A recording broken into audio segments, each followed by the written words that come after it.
Bismillahirrahmanirrahim. Assalamualaikum warahmatullahi wabarakatuh. Selamat bertemu lagi dengan video pembelajaran fisika. Kali ini video pembelajaran fisika dengan menggunakan HP. Bungun bekerja sama dengan Universitas Kristen Maranatha Bandung dan STKIP PGRI Trenggalek.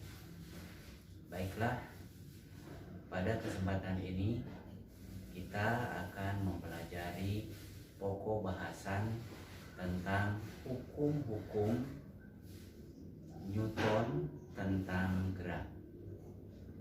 Adapun tujuan pembelajaran kita pada kesempatan ini adalah yang pertama, mengetahui rumus-rumus hukum Newton tentang gerak. Yang kedua, dapat menentukan satuan-satuan, dapat menentukan besaran-besaran fisika yang terdapat pada hukum-hukum Newton tentang gerak. Yang ketiga, dapat mengaplikasikan hukum-hukum Newton tentang gerak pada praktikum sederhana yang dilakukan secara mandiri di rumah.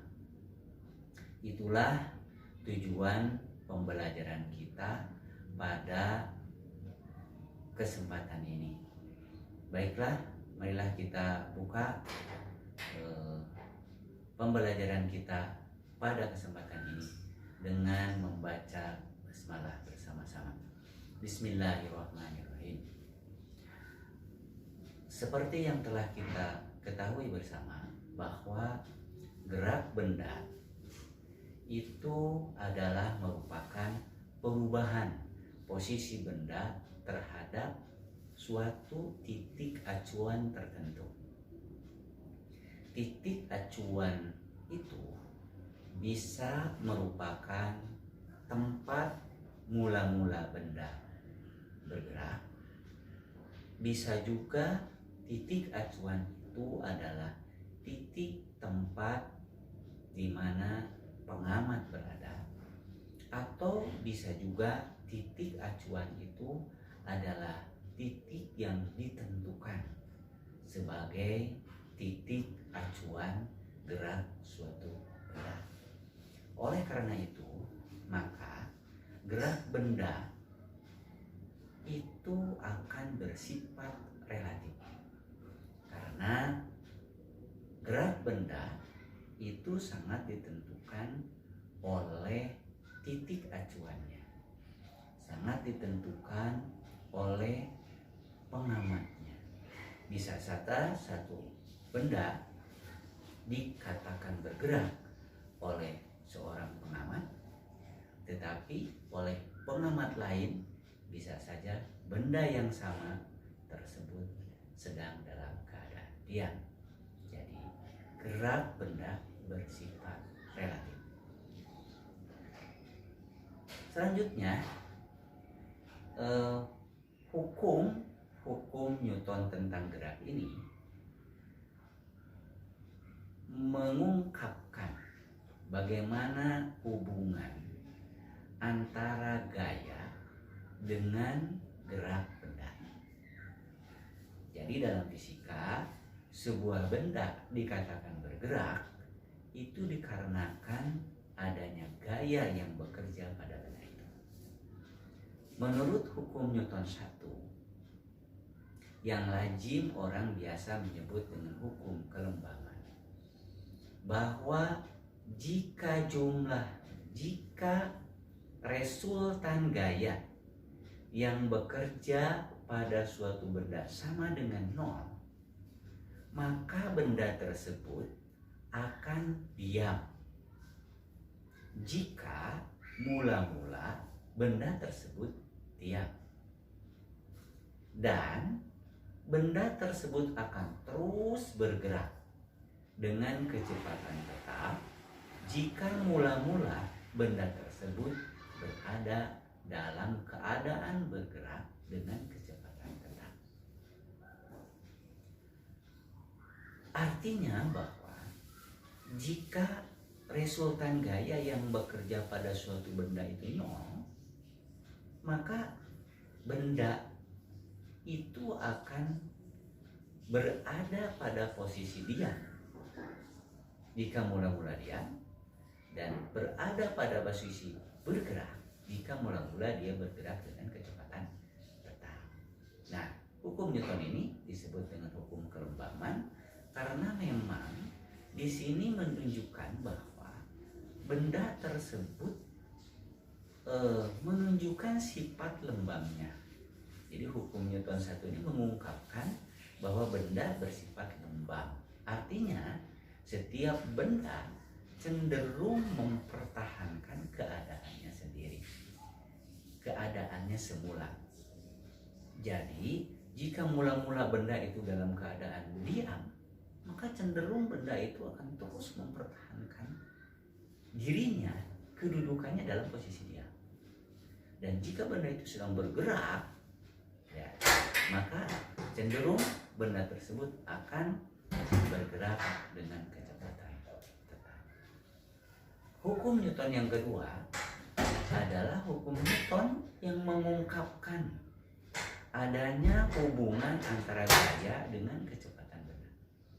Menurut Newton, jika resultan gaya yang bekerja pada benda tidak sama dengan nol, maka benda tersebut akan bergerak dengan suatu percepatan yang besarnya berbanding lurus dengan resultan gaya yang bekerja pada benda itu, dan berbanding terbalik dengan massa benda tersebut. Jadi secara matematis, persamaan hukum Newton 2 ini dapat dituliskan sigma F sama dengan M dikali A, atau A sama dengan sigma F per M, atau M sama dengan sigma F per A. Nah, itulah hukum Newton 2 tentang gerak. Di situ menunjukkan bahwa benda bergerak dengan sebuah percepatan A yang satuannya meter per sekon kuadrat, itu disebabkan oleh karena resultan gaya yang bekerja pada benda itu tidak sama dengan nol. Jadi sigma F-nya tidak sama dengan nol. Artinya benda bergerak dengan sebuah percepatan, penyebabnya adalah resultan gayanya tidak sama dengan nol. Kemudian benda juga bergerak, itu dipengaruhi oleh massa benda tersebut. Kemudian hukum Newton gerak yang ketiga yang disebut dengan hukum aksi reaksi. Menurut Newton, jika sebuah benda melakukan gaya aksi terhadap benda lain, maka benda lain tersebut akan memberikan gaya reaksi kepada benda yang pertama. Nah, gaya aksi itu selalu sama dengan gaya reaksi. Tetapi gaya aksi selalu berlawanan arah dengan gaya reaksi. Gaya aksi dan gaya reaksi ini mereka saling berlawanan arah sama besar. Maka dari itu, hukum aksi reaksi ini akan terjadi pada benda yang berlainan. Artinya harus ada dua benda minimal. Benda yang memberikan gaya aksi dan benda yang memberikan gaya reaksi. Nah, itulah hukum Newton tentang gerak yang bisa kita pelajari pada kesempatan ini. Kesimpulannya, hukum Newton tentang gerak ada 3. 1. Hukum kelembaman.